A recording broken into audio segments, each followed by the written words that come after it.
लोकसभा चुनाव से ठीक पहले राहुल गांधी 14 जनवरी से मणिपुर से अपनी भारत जोड़ो न्याय यात्रा को शुरू करने वाले हैं। राहुल की यात्रा में इंडिया गठबंधन की क्या भूमिका रहेगी, इसी मुद्दे पर कांग्रेस की राष्ट्रीय प्रवक्ता डॉली शर्मा से खास चर्चा की हमारे संवाददाता नगेंद्र भाटी ने। 14 जनवरी से राहुल गांधी भारत जोड़ो न्याय यात्रा पर निकलने वाले हैं। ये यात्रा मणिपुर से मुंबई तक चलेगी। इसी पर ज्यादा चर्चा के लिए हमारे साथ कांग्रेस की राष्ट्रीय प्रवक्ता डॉली शर्मा जी हैं, उनसे बात करते हैं। मैम, कल से राहुल गांधी जी न्याय यात्रा पर निकल रहे हैं, किस तरह के न्याय की बात वो इस दौरान करेंगे?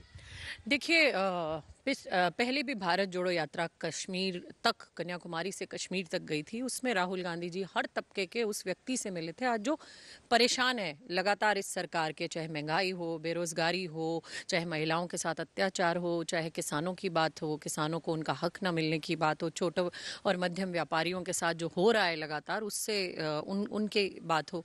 तो ये जो भारत जोड़ो न्याय यात्रा है, ये न्याय यात्रा कब तक? ये न्याय यात्रा जब तक किसान को न्याय नहीं मिलता, जब तक महिलाओं को न्याय नहीं मिलता। आज हमारे देश में जिस तरीके से आप देखें कि छोटे और मध्यम व्यापार बंद होते जा रहे हैं और प्रधानमंत्री जी के कुछ दोस्त फलते फूलते जा रहे हैं, हर चीज़ देश की उन्हीं के पास, तेल, रेल, भेल, सारी चीज़ें उन्हीं के पास जा रही हैं। तो ये न्याय यात्रा हर उस बेरोजगार युवा के लिए, आज जो 45 साल में सबसे ज़्यादा बेरोजगारी से दुखी है, आज कच्चे तेल के दाम घट रहे हैं लेकिन देश की जनता को उससे राहत नहीं मिल रही। उनको वही ऊंचे दाम पर पेट्रोल, डीजल, घरेलू रसोई गैस, खाने का तेल, दूध, दही, सब्जी, सब जिस तरीके से कॉपी, पेन, किताब, सब तक पर जीएसटी लग गई है। तो हर उस व्यक्ति के न्याय की बात हो रही है आज जो कहीं ना कहीं इस सरकार में परेशान है। आज इस देश में इस सरकार ने 2014 में कहा था कि बहुत हुई महंगाई की मार, अब की बार मोदी सरकार, बहुत हुआ महिलाओं पर अत्याचार, अब की बार मोदी सरकार, बहुत हुआ युवाओं पर अत्याचार, अब की बार मोदी सरकार। तो देखिए क्या किया 10 साल में। सबसे ज़्यादा भीषण बेरोजगारी, बहुत ज़्यादा महंगाई, कमर तोड़ महंगाई, उसके बाद किसानों को ना एमएसपी मिल रही है। धरने पर 750 किसान शहीद हो गए, उनके ऊपर इन लोगों ने एक शब्द मौन व्यक्त नहीं किया। जब हमारे राहुल गांधी जी ने संसद में, हमारे नेता ने कहा कि मैं मौन व्यक्त करना चाहता हूँ उन 750 किसानों के लिए, एक भी भारतीय जनता पार्टी का नेता देश के उन किसानों के लिए जो शहीद हुए खड़ा नहीं हुआ। तो ये जो लगातार हम देख रहे हैं देश की जनता के साथ, हर वर्ग के साथ हो रहा है, उसके लिए ये न्याय यात्रा है। मैम, मणिपुर से यात्रा शुरू होने वाली है और मणिपुर की यदि बात करें, वहाँ लंबे समय तक हिंसा रही है। अभी खबरें आई थी बड़ी किंतु परंतु के बाद वहां से आपको यात्रा की इजाजत वहां मुख्यमंत्री ने दी है। तो मणिपुर में किन किन मुद्दों पर वहां लोगों से मिला जाएगा, क्या चर्चा की जाएगी? देखिए, परसों मैं त्रिपुरा में प्रेस कर आई थी भारत जोड़ो न्याय यात्रा के लिए। मैंने वहां प्रेस कॉन्फ्रेंस की थी। नॉर्थ ईस्ट का बड़ा बुरा हाल है इस सरकार में।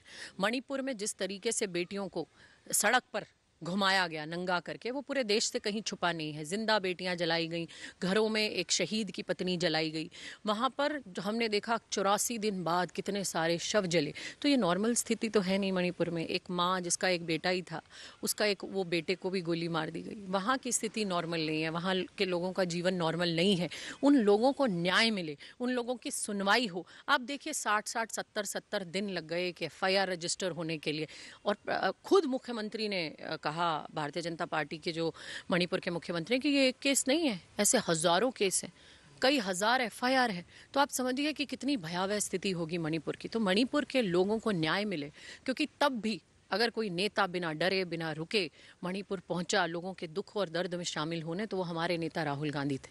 प्रधानमंत्री जी को अंडमान निकोबार के बीच घूमने का समय है, लेकिन मणिपुर के लोगों की परेशानी सुनने का समय नहीं है। यही हमारे देश का दुर्भाग्य है कि अपने आपको चौकीदार बताने वाले लोग चौकीदारी की जगह हॉलिडे मना रहे हैं। जहां आज देश की जनता चाहती है उन्हें न्याय मिले, वहां न्याय की जगह प्रधानमंत्री और मुद्दों पर बात करते हैं, दिन रात चुनावी प्रचार करते हैं।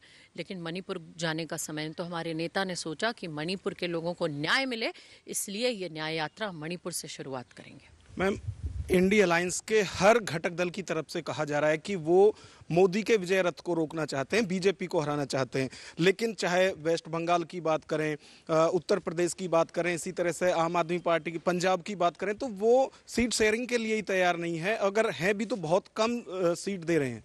देखिए 250 से ऊपर, कुछ 250 के करीब सीटों पर कांग्रेस पार्टी और भारतीय जनता पार्टी की डायरेक्ट लड़ाई है। जिन सीटों पर हमारी डायरेक्ट लड़ाई है उन पर हम डायरेक्ट लड़ाई लड़ने के लिए तैयार हैं। उसके अलावा जो सीटें हैं जहां किसी और क्षेत्रीय दल का अहम भूमिका है, तो हमारे नेता राहुल गांधी जी ऑलरेडी कह चुके हैं कि हम हर तरीके से तैयार हैं उन सीटों पर बात करने के लिए। कोई दिक्कत की बात नहीं है। तो Congress as a big brother काम करेगी और हम लोग इस लोकतंत्र को बचाने की इस लड़ाई में जो कांग्रेस पार्टी से बन पाएगा, मजबूती देने के लिए इस अलायंस को, वो करेंगे हम। आज नीतीश कुमार ने भी मैम संयोजक बनने के लिए मना कर दिया है। वो कह रहे हैं कि कांग्रेस की तरफ से ही संयोजक बने गठबंधन का। देखिए, ये नीतीश कुमार जी का अपना बयान है। अगर उन्होंने ऐसा कहा है और जो भी इंडिया अलायंस का फैसला होगा, जिसको भी संयोजक नियुक्त किया जाएगा, मुझे लगता है वो कांग्रेस के साथ साथ सभी घटक दलों की राय को लेकर, मशवरे को लेकर वो किया जाएगा। Thank you ma'am.